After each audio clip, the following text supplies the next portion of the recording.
Bonsoir à tous, merci de nous rejoindre dans l'actualité. Le Premier ministre Ahmed Ouhia est arrivé ce vendredi après-midi à Bamako pour représenter le président de la République Abdelaziz Bouteflika à la cérémonie d'investiture du président malien Ibrahim Boubacar Keïta prévue samedi.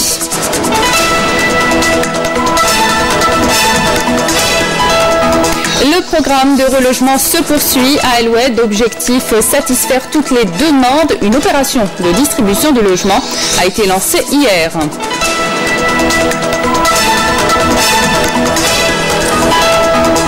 Le grand projet des transferts d'eau à partir du barrage de Tichihef de Djaïa enregistre un taux d'avancement important. Un projet qui devrait alimenter des communes nord de Bourj-Baririj.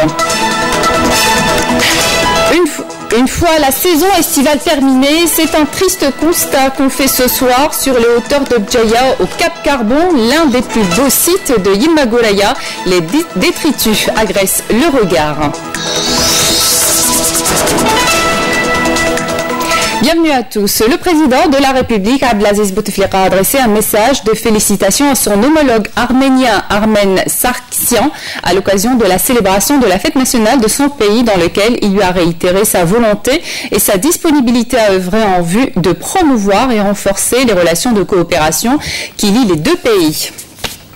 Le chef de l'État a également adressé un message de félicitations à son homologue de la République de Malte, Marie-Louise Coleiro Preca, à l'occasion du 54e anniversaire de son pays, dans lequel il a renouvelé sa disponibilité à œuvrer à la promotion continue de la coopération bilatérale.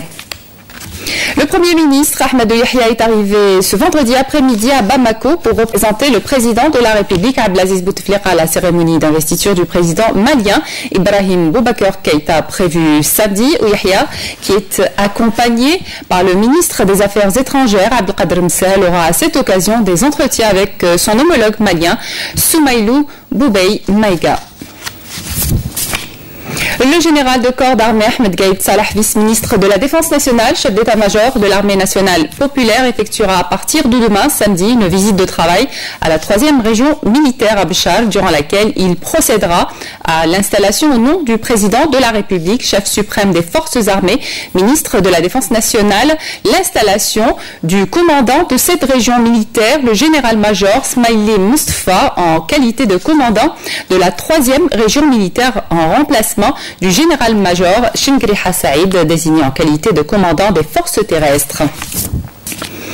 Arrivé ce vendredi du ministre congolais des hydrocarbures, Jean-Marc Sister Chikaya, accueilli à son arrivée par le ministre de l'Énergie, Mustafa Gitouni. L'arrivée du ministre congolais intervient en prévision de la 10e réunion du comité ministériel mixte de suivi OPEP non-OPEP qui se tiendra ce dimanche à Alger. La réunion permettra de connaître la situation du marché pétrolier international et d'œuvrer au maintien de son équilibre, et qui sera couronné de décisions unifiées.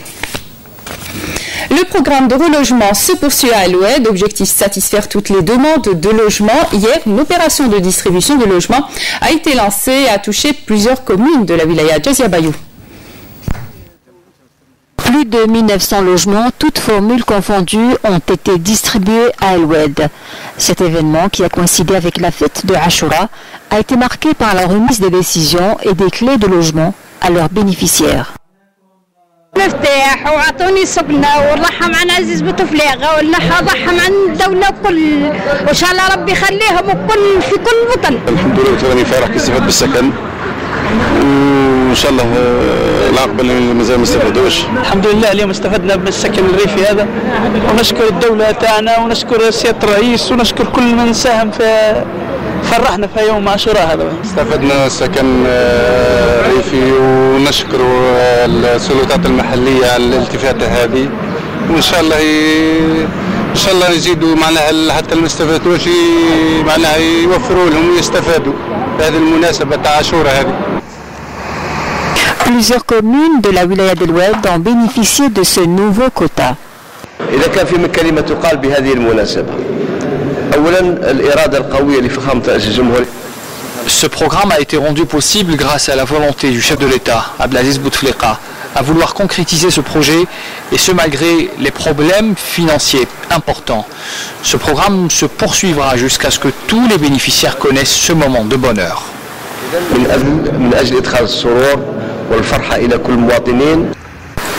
Et le programme de relogement se poursuivra donc à l'Oued jusqu'à la satisfaction totale de tous les demandeurs de logement.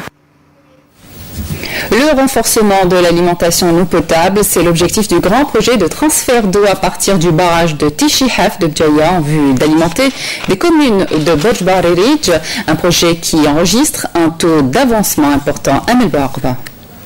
Combler le déficit en eau potable dont souffrent les communes nord de la wilaya de Borj-Baririj, c'est l'objectif clé du programme d'urgence mis en place au profit de 4 communes alimentées à partir du barrage Tishihaf de Béjaïa. Le manque d'eau potable était un véritable calvaire, mais aujourd'hui ce n'est plus le cas. Dieu merci, nous avons de l'eau dans nos robinets. Des travaux d'urgence ont été lancés pour renforcer la distribution en eau potable. Pour ce faire, des efforts importants ont été déployés, notamment durant l'été. 4 communes dans la daïra de Jafra et une 5e commune dans la daïra de Medjana ont bénéficié de ce projet. Réalisé sur 4 tranches, ce projet s'étend sur une distance de 150 km et permettra d'approvisionner en eau potable 70 000 citoyens. Le taux d'avancement de la première phase a atteint les 30%.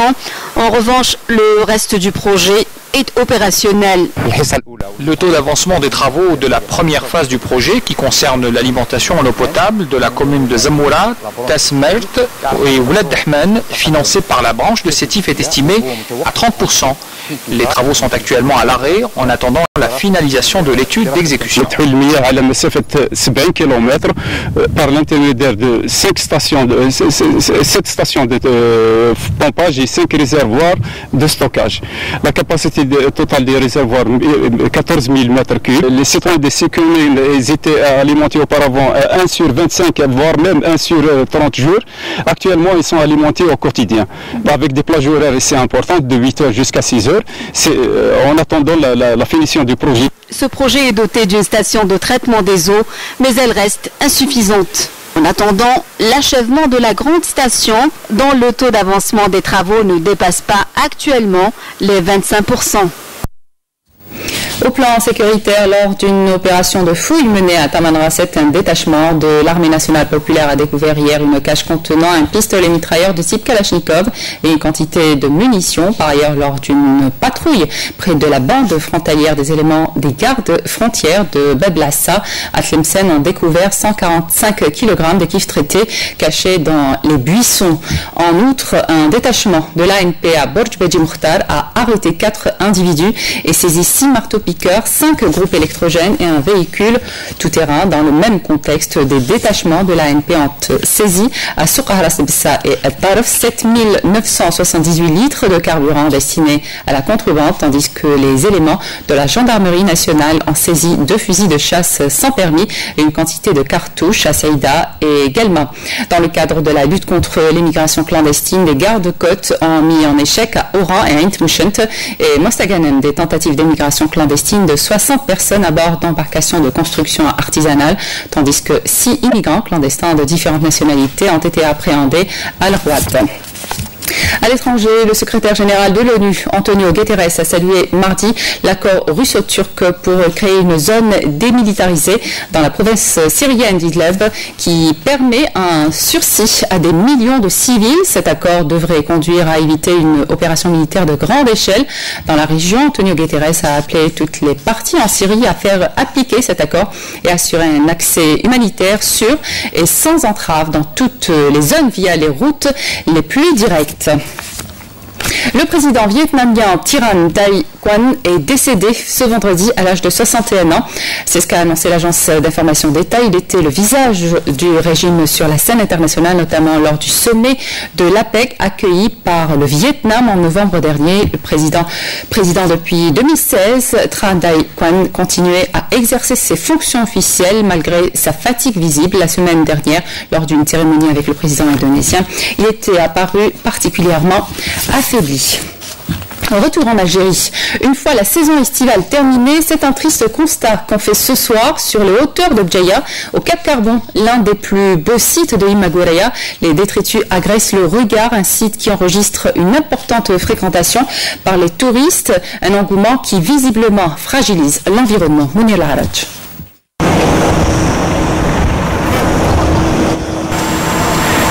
Des paysages paradisiaques à couper le souffle, nous sommes au Cap Carbon. Il est l'un des plus beaux sites naturels de Béjaïa, le plus prisé par les touristes locaux et étrangers. Situé à des centaines de mètres d'altitude, dans cette réserve naturelle, la faune et flore font bon ménage, dressant ainsi un des plus beaux décors de tout le pays. Une faune et flore, hélas menacée par des actes d'incivisme de certains visiteurs qui, après une pause café ou s'être désaltérés, laissent derrière eux des déchets qui représentent un vrai danger pour l'écosystème. Malgré les efforts consentis par les autorités locales, pour certaines personnes, jeter une bouteille vide ou un papier, c'est souvent à même le sol. Devant des situations désolantes, tout le monde se plaint, les uns accusent les autres, mais à qui la faute ? بلادنا باهية شابة، تشوف البيزاج، تشوف الجبل، البحر، الله يبارك. مي كيما كنت تقول صح سي فري كاين شي ناس يجي يفز الزاد، يجي يخسر، يجي على باليش انا يجيك ما يدير صوالح كش ما ياكل يخلي وراه ما يطويش. الحل لازم توعية، لازم تعطي المواطن ثقافة سياحية. لازم باش زعما نحدوا من هذا الامر يديروا البوست هنا ولا بور فيريفي الناس اللي تجي لهنا تجي معاها باش كنشوفوا بزاف صوالح ما يخليهمش. هذا البروبليم يخرج من لي ميزون. لازم تكون في الدار، لازم تكون في لا ميزون، تكون عندك تعرف الصوالح هادو باش كي تخرج بلاصه كيما هذا تقدر دير. انت برا في الشارع ولا في هكذا عنده يدير هاد لي مانيير، الفو كي يخرج يدور ولا يخرج يشوف ولا يبقى مفلاشي هكذاك. كان في الشارع يرمي، يجي هنا يرمي، لازم من دارهم ما يرميش وبرا في الشارع ما يرميش، كي يجي البلاصه كيما هكذا بيان وبروب يبقى ما يرميش. هذه هي عمرك.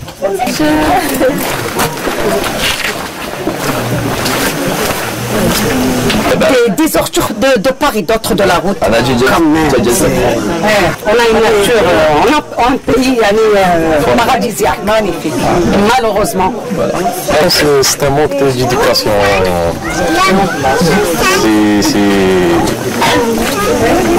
C'est malheureux. Il n'y a rien à dire. باش نقصوا la pollution, il faut la توعية. l'éducation.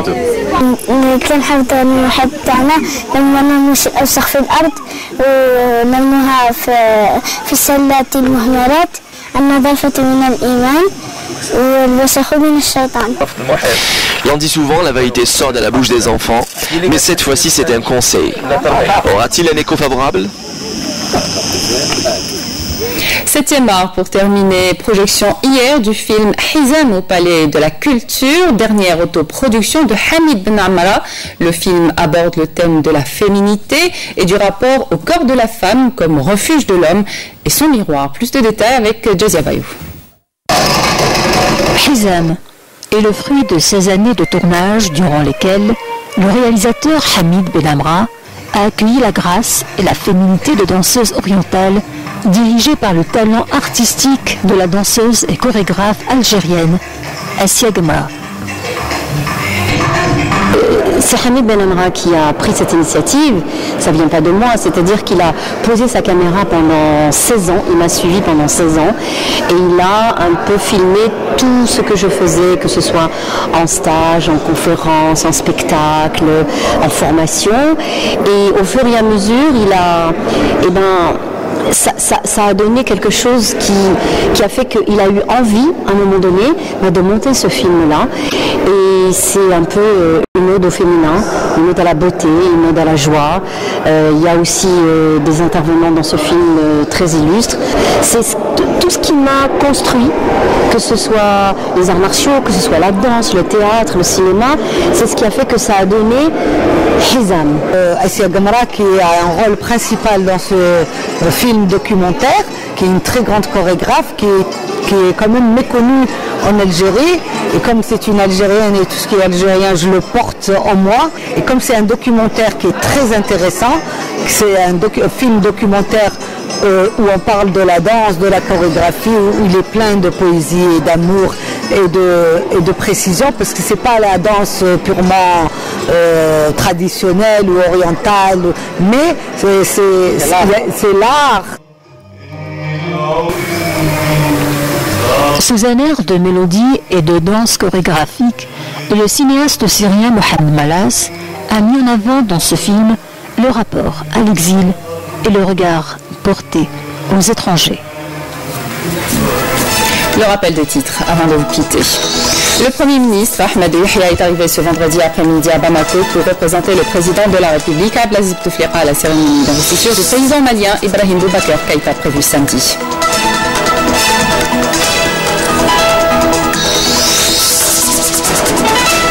Le programme de relogement se poursuit à Al-Oued. Objectif satisfaire toutes les demandes. Une opération de distribution de logements a été lancée hier.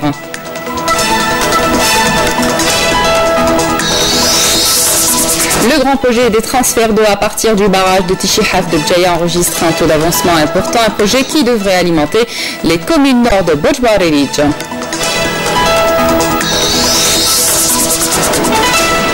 Une fois la saison estivale terminée, c'est un triste constat qu'on a fait ce soir sur les hauteurs de Djaya au Cap Carbon, l'un des plus beaux sites de Imagoraya. Les détritus agressent le regard. Fin de l'édition, merci de votre attention. Vous pourrez toujours voir nos programmes sur les liens qui s'affichent sur votre petit écran. Excellente soirée sur Canal Algérie. Bonsoir.